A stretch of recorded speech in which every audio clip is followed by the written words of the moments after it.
Teď vidíte statistiky obou týmů. Tady. Kamera, prosím. Tak.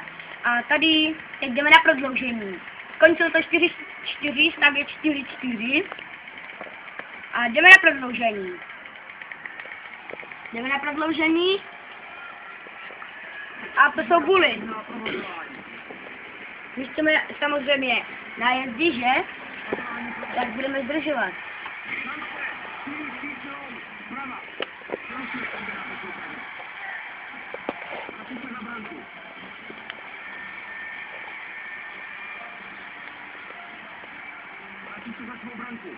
Já jsem 3 dny zahrál k Vítkovicím.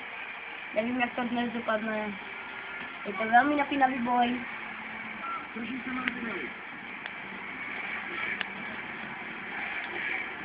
No je 2 minuty do konce. Ale to nejsou doopravdické minuty. Ale jo.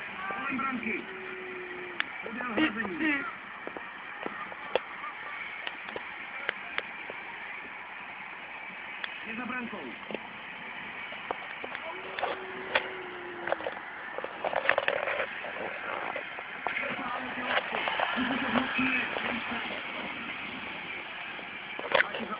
A za chvíli je po prodloužení. Za 20 sekund. Doufám, že nedostaneme gol. Bere pop před modrou čárou do útoku. Klouží kolem branky. Máme 30 sekund. Je za brankou.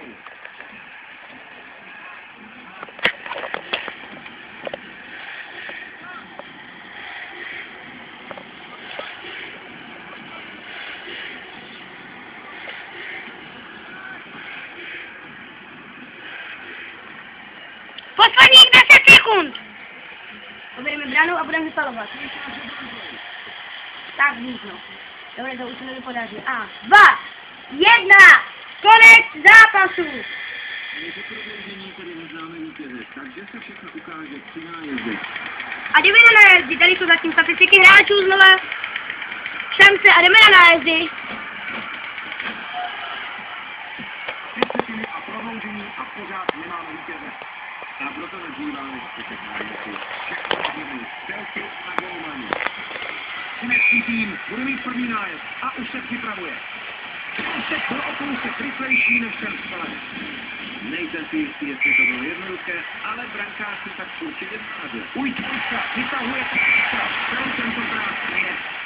Jako by věděl, kam ten puk přesně Oni ti poslední gol dají, víš, jak je neslání víš? Nejsem si jistý, jestli to bylo jednoduché, ale brankář si tak jedna střela a puk je první. Musí dát! Dáš! Jezus, co to udělal? A je cítit, jak se napětí přesunul na protináče. A Kuba prohrál! To nevadí. Příště to bude lepší. Tak vidíte, to je NHL 29. Na shledanou!